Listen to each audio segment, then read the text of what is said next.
Good morning, everyone.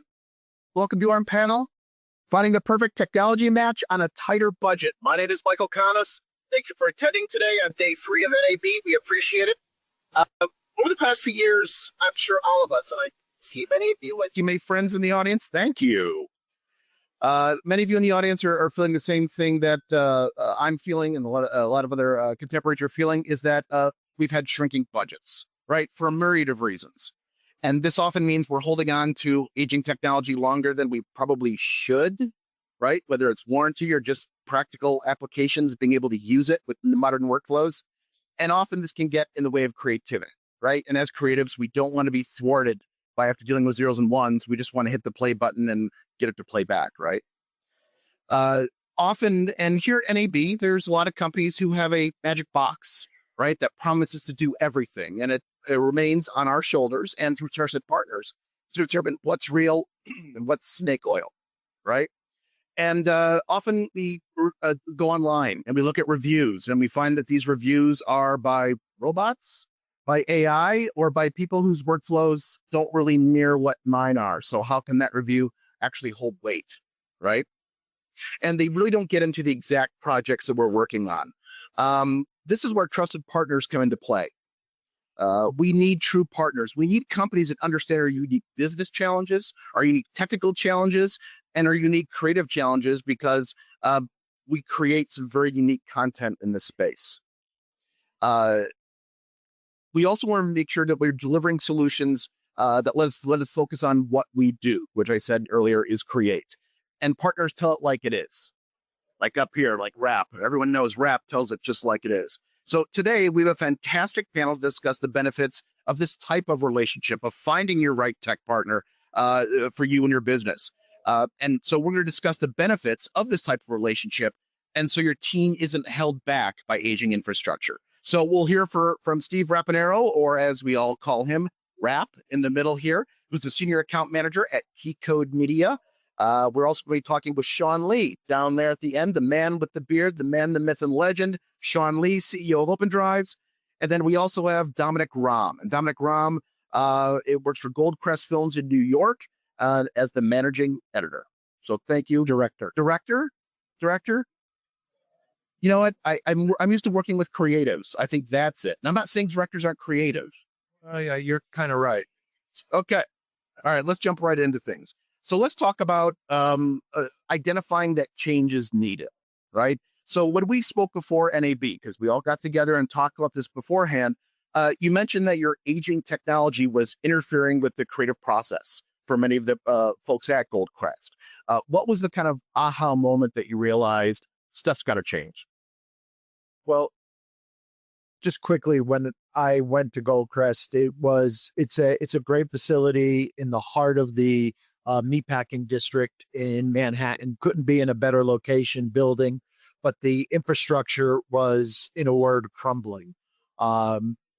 Various engineers had been through all different types of technology, and we were having some serious issues with a sand that we had, and playback issues, and dying. And you asked my aha moment. My aha moment was I was on vacation in the Napa Valley enjoying a nice glass of wine, and I got an angry phone call from one of my creatives saying that he could just not go on having sessions just collapse in the middle with clients sitting in there, and he was absolutely right. So that was my aha moment. So when you finished the glass of wine and you stopped swearing, I got another one. So did you go down the usual rat hole, which is, I'm going to go online, I'm going to Google for a solution, I'm going to find a review on some website, and that may be applicable. Is that what you did, or did you kind of take a different approach to looking for a solution? I did what I always do when problem is like this. I picked up the phone and I called Steve. I know you all call him Rap. I've known him for 8,000 years. He was a kid. He's Steve. Hey, wow. I trust Steve. We've worked together for I don't know how many years. When I started my own film lab back in the dark ages, Steve was one of my first hires. And that type of relationship, I know he will not steer me down the wrong path. I know that he's going to come in. And he was also well aware of what our problems were within the place, because I had brought him and his team in to go over it and to trace everything and to figure out what's the best way out of this debacle that we've gotten ourselves into. So that was my first call. Rap, how did you kind of assess that, right? Because there's the trusted partner that knows the zeros and ones, right? And then there's the end client who knows the creativity. So how did you kind of address those issues in a way that everyone understood and that had actionable outcomes? Well, first I had to listen to Dominic after he had those many glasses of wine, depending on what kind of mood he was in. And obviously it wasn't really a good one. First thing I had to do is really listen to him and understand what kind of problems he was having. I listened to people's almost like psychiatry, I guess you can say. Workflow therapy? Workflow therapy, yes. You like a more eloquent word for it. But yes, that's exactly what it is. I knew the challenges they've had there, working with them in the past, and I will pretty much do everything not to let him down. And, okay, sorry. I lost my voice a little bit from the show, so I do apologize. But generally what it was Dominic explained his problem to us, and we actually knew sort of through trial and error. A lot of people do death by Google when they're trying to find a solution, and it's not always the best route to go. And I think we know a lot of people that do that all day. And we have to kind of navigate what works and what doesn't work for the facility, and also what's in the budget of the facility. And this was a very unique problem that Dominic had. And truthfully, as to his word, that I've known him for 1,000 years or 8,000 years, did you say? It's actually been 30. I don't even admit that. But I knew the challenges that he was going through, and I wasn't letting this guy down. So the first thing he did was explain it to me. I'll let you get more deep into what we actually did to get that going, Sean. But the first thing I did think of was OpenDrives. I've seen this work out in the field in the real world. People have done some pretty amazing things with it, and it really worked well. I'd also like to add that we, the title of this is On a Tighter Budget. We're a smaller company. We're a smaller post house in New York. We don't have the huge budgets of the big box stores of Post. So every dollar that we spend has to be really well thought out and the right solution for what we're doing. It's very, very important. And also the industry today is not what it was 5 years ago, 10 years ago. Everybody's struggling. Everybody's seeing post houses go out of business and VFX things. We need to acknowledge that. It's a very difficult time within the industry. So budgets are more important than ever before. You cannot afford to make a mistake. And if I may humbly speak for you, small but mighty. Really pushing the envelope. That's been my life. Really pushing the envelope in what you guys are trying to do. What I also wanted to point out is that, when you're working with a tech partner, not only are they're your advocate, they're also your first line of defense, right? Because there's a lot of manufacturers on the show floor that are coming up to Rap and saying, we have a great product. Would you mind recommending and telling people about this? And it falls on Rap and Rap's team to say, this works, this doesn't. So for him to then go to Sean and be like, I've seen your product, I've seen it work, I've seen it deployed. Let's talk about how you could potentially solve some of the issues that were going on. So my next question for you, Sean, is you're known for high performance solutions, as we just alluded to. What were some of the critical workflow issues that you encountered when you met with Rap and Dom? Yeah, so the challenges that they faced was they were trying to achieve uncompressed 4K color and finishing. And that's really hard to do, especially when you're trying to do it over 5 bays. Contiguously. So we had to ensure that we could deliver a solution to them that was going to solve that problem within their tighter budget. And that requires, a lot of introspection, a lot of working with the customer, because it's not just the box or not just a piece of software it is that we sell. And all of your technology providers should be the same way, that they've got something it is that they're selling. However, you have to make sure that you are the right fit for the customer and not just look at, hey, how do I get the PO? Right. So the technology problem that they had, we thought we could do it. You never actually truly know because the devil's in the details. And we'll talk a little bit more later about, what goes into discovering that. But really, it was a high bandwidth, low latency, multiple concurrency data problem. what I like is that at no point did you use the word platform, because there's a lot of providers, maybe some here, that say you have to get on our platform. And one of the things that interests me about OpenDrives is that a lot of technology that you're putting out there is future-proofed as much as it can be. Can you maybe describe the reasons why there isn't a platform you have to go all in on, and kind of the modularity of OpenDrives? So from day one, OpenDrives has these like engineering mandates. So we built a lot of open source. We built a lot of open standards. Some engineering mandates that we have is our products must be flexible and modular, must not transform data. So the data that you have that you're putting in, the way that it goes in is the way that it should come out. Standard open protocols. We won't build proprietary protocols, because if you have to install something on the workstation, then we can't affect Apple from, helping us fix a problem if we built an app for the workstation that enables our product to work. So it was important that we build to these open standards. And so in that, we can then deliver effective solutions that are very prescriptive and tuned for that end user customer's needs. And it's not just hey, we've got the standard thing and we sell it to everybody and it's the same thing. Just this is what you got. So that modular ability in our architecture really allows us to not only solve the customer's problem in an effective way, but meet their budget needs as well. So again, during our kind of pre-show where we were talking about these things, Tom, you had mentioned that you've had a relationship with Steve, not Rap, for many years. But trust, I think that word is thrown around quite a bit. What does that mean at a practical level? What does that kind of trust mean? It means I can pick up the phone, call Steve, and say, I've got this problem. What can we do to fix it?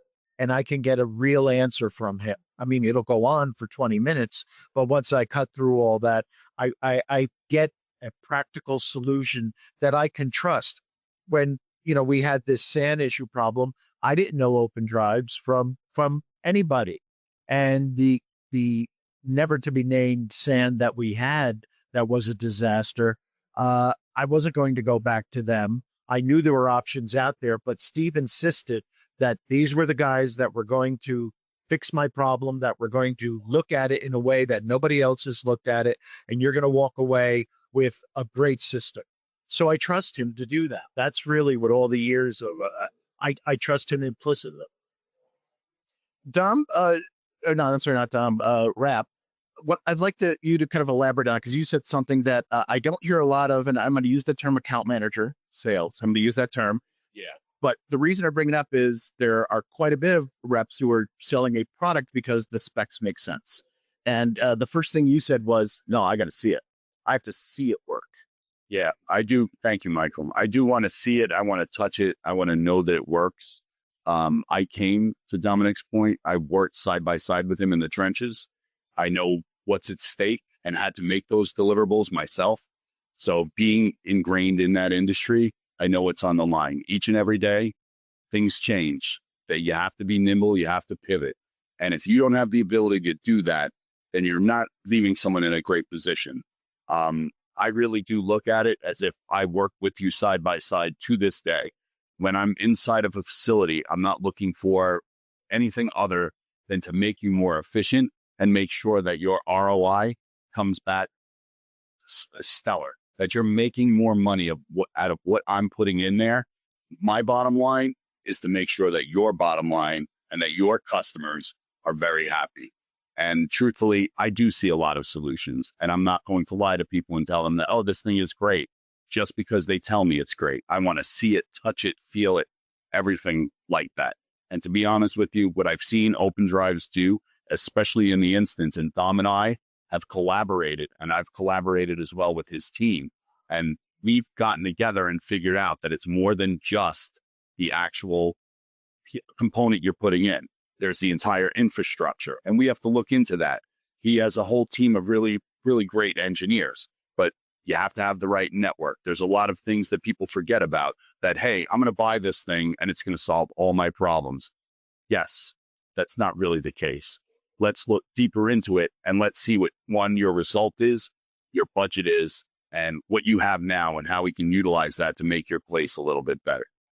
You mentioned something that I'm glad you did, so I didn't have to bring it up, but you mentioned it wasn't just storage, it was infrastructure. right? Oh, And as a trusted partner, you're able to come in and say, no, it's not just here's more capacity. It's there's all the supporting things that will enable this to work for your creatives. And that goes right into what Sean you said, which blew me away. You said, was it 80% of the calls that OpenDrives gets aren't even about storage? Correct. 80% of the support calls that we get are not storage related. And what we don't do is tell the customer, hey, it's not storage related. You got to go figure it out.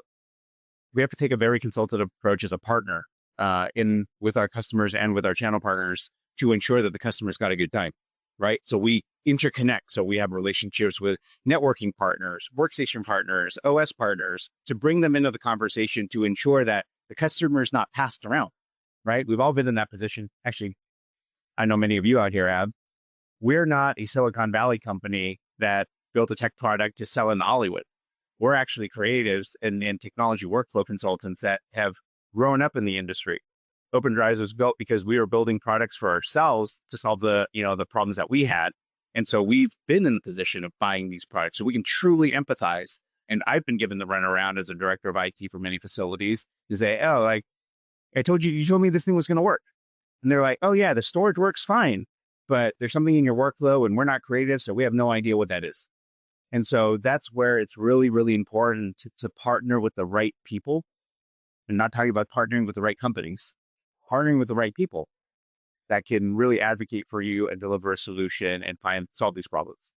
What I like about that is sometimes technology is created to solve a problem that doesn't exist, right? The tech is built to solve a problem that doesn't yet, that people don't experience. But since you were in the chair, you were a buyer at some point, you're identifying these issues, and you can personally say, yeah, I get that. I think I know how to solve that in a way that doesn't just technically work, but it's seamless to the creatives, right? It just works. Absolutely. So what we do is pretty hard in data storage and data management. And so if we just solved purely the problem of the data throughput, that's only one part of it. It needs to be easy to use because many post facilities don't have a storage admin or a network admin or somebody that's like highly technical to put these things together. They may be deployed in like small environments or out on site. And these types of problems don't have the tech support that's required to maintain high performance systems. So not only did we solve the problem of the technology, but also solving the problems of the usability and the interactions at the end user, like what the creative actually feels when they hit play, can tell you how much performance there is, but that doesn't really mean anything until you scrub a playhead or until you hit play, right? That usability and supportability and stability needs to be there, which is also a part of the trust. So there's trust in relationships, there's trust in the technology that you use. It needs to be able to perform in a way that actually makes you forget about it. I've said many times that if we do our jobs right, you won't even know OpenDrives. It's not great for marketing, but spoken like a true editor, right? If I've done my job right, you don't know I've been there. Yeah. Yeah. Absolutely. So if I can make an analogy, what we've talked about over the past 10 or 15 minutes has been dating, right? Dating. I want to hear about the marriage, right? You're looking at me like we didn't talk about this, but when the technology was deployed, how did you know that, okay, this marriage worked? This is good. That colorist never called me again when I was on vacation. It worked. It worked out of the gate. Always little things you're figuring out here and there, but it worked. Our throughput improved. Our client experience went from here to here. It was remarkable. It was literally somebody flipped a switch and the lights went on. That's how good it was. And I couldn't appreciate it more. But it wasn't just a switch. It was the electrical wiring for the switch and everything else surrounding to make that switch. It was the entire infrastructure. And the thing that blew me away, and Steve kept saying this to me over and over, but OpenDrives went out and they basically rebuilt our system in their facility, in their lab, and broke it. They put it through its paces and said, okay, this doesn't work. Let's try this, so that by the time it got to us, it had been in real world situations and I didn't have to suffer through that. I've never had a manufacturer do that for me before. It's always what you were saying before. You dump it and, oh yeah, that's a problem. Or like Sean says, you call and you say, well, this is happening. Well, it's not the storage. So good luck, Charlie. I mean, they didn't approach it like that. And I don't take that approach with my customers. I mean, I work with, great filmmakers and incredible TV people and documentarians. And there's always problems that aren't ours. But I approach every single problem like it's ours. I was taught that from day one in this business. You are there to support the filmmaker, and the OpenDrives approach was we're here to support the facility. It was my working philosophy. No, John, I want to hear speeds and feeds. I want to hear about how you're doing this, but I hope everyone out there realizes that manufacturers don't do that. They don't say, let's do an audit of your technology and let's build a facsimile of what you have so we can test it real world. That isn't done. It's considered a loss of time and money. Just sell the product, move on. So I kind of want to hear about this testing ground that you have out in LA. Can you talk about that a little bit and how you replicated the workflow? Yeah, absolutely. So before I talk about that, Sure. Traditionally how it's done is you would do a POC. And how a POC is done is like, hey, let me give you some gear and you guys test it. You figure it out. We don't do that. We take a very consultative approach because we have a lab, we have the expertise. We've been doing this for over 10 years. And so we understand the workflow all the way down to what the end user requirements are. We ask questions like, what codec are you using? What frame rate? What resolution? Right? What applications are you using? How many? How big are your projects? What type of content are you working on? Is it short form? Is it long form? This really helps inform us to be able to deliver the right solution, be able to test that in-house. So we actually built out, 5 workstations, what we thought was the right solution, to meet their budget. And to be frank, the first couple of times it didn't work. So we have to iterate in-house and figure out what would actually work for them. And we finally came to a place where we said, given their budget, given their environment and their infrastructure and the results it is that they want, we can do it. Because if we couldn't do it, we would turn around and say, hey, we really wish we could help you. We can't help you. We can't do it on that budget, or we can't meet that performance metric. We will walk away, which we have done many times. Because what you're trying to do is develop a long-term partnership with your customers, right? It's really, really important, and really create true partnership in that for the long term.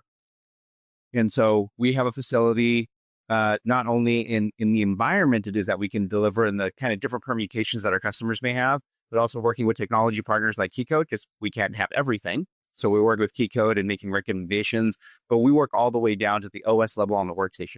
And so we'll make recommendations. Like we told them in order to achieve this workflow, you're going to have a better result with Linux workstations versus Mac workstations. For example, you're going to want to use this protocol, or you need to put in this level of networking, and then, informing and working with KeyCode on things like that so that they can then go and also take that information and deliver an effective solution to the end user.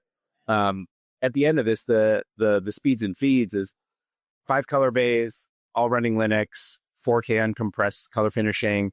It's about half petabyte deployment, all NVMe, getting over 20 gigabytes per second. Running concurrently, too. 20 gigabytes at a big G and a big B. And I don't want to make this claim, I'll let Dom say, but they've told me that they haven't hit the ceiling. Gigabytes at a big G and the true performance limits of what they're trying to achieve. So it's not only building to specifically what the customer needs, because there needs to be some overhead, because we've always had that unexpected project. Or, this person, we thought we were only going to do 4K, but, this is a 6K project. And you don't want to hit that ceiling right when you stepped out of your boundaries. So I'll let Don speak a little bit more on that. No, it's true. I mean, I wish our SAM management was better at times. You want to clear it off when you hit 80%, but we hit 90, 94 on this thing when we're really, really busy and cranking, and no performance issues whatsoever. I mean, it just keeps going and go. It's the Energizer Bunny, this SAN, and it's fast and it's instantaneous. You hit play, it plays.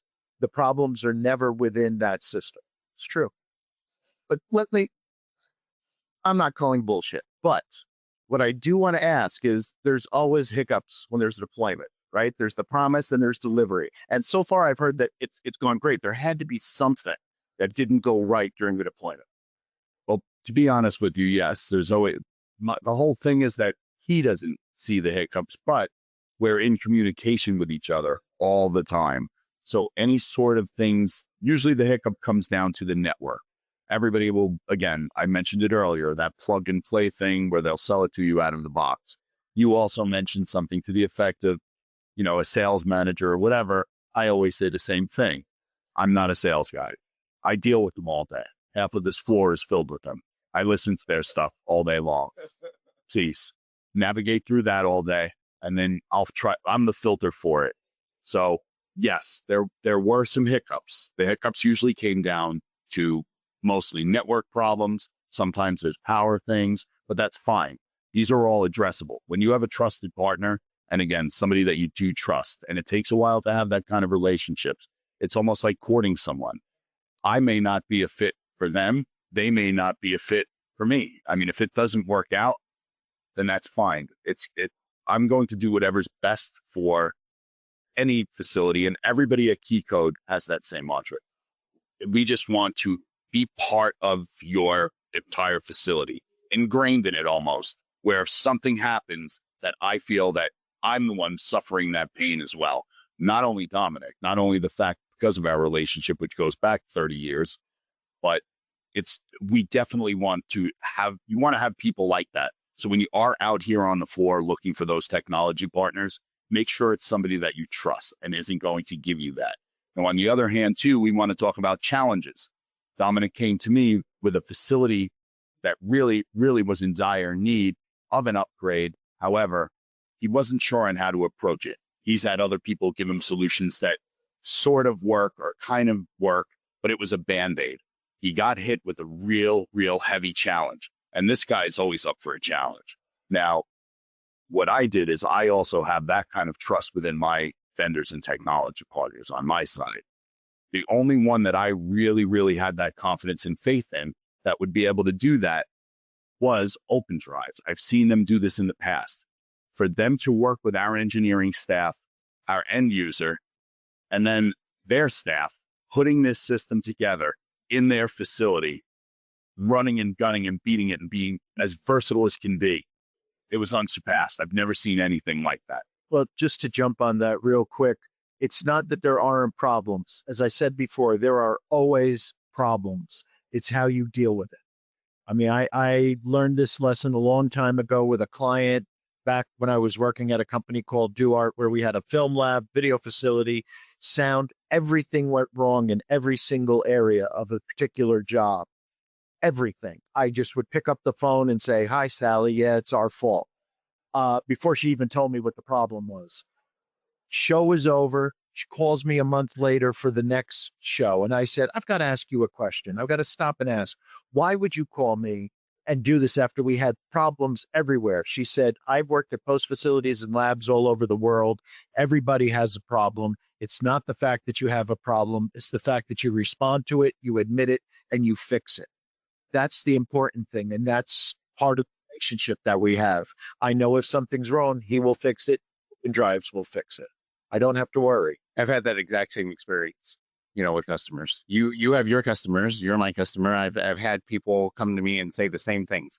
We never want that to happen again, but man, the way that you guys responded was phenomenal. I've never seen a support organization, a company standing behind the product the way that you did. You guys owned it. You didn't point a finger. You were open about what was really going on and you fixed it. And for that, you got a partner for life, right? As we wind down, Dom, if you didn't know Steve as long as you have, what are the kind of the bullet points of what you think folks in the audience should consider when they're looking for a partner to partner with in an endeavor like this? What are kind of the things that you would say, yeah, this is a no-go, this is a yes, let's go? I think, you get a feeling when you speak to someone, right? There is an innate feeling. And I always say, trust your gut. You also, it's a big business that we have, but it's a small business. If you're not sure of something that you're doing, you call someone that you know at another facility or someone else who's worked with that person. You investigate. You talk about death by Google. I very rarely Google this stuff.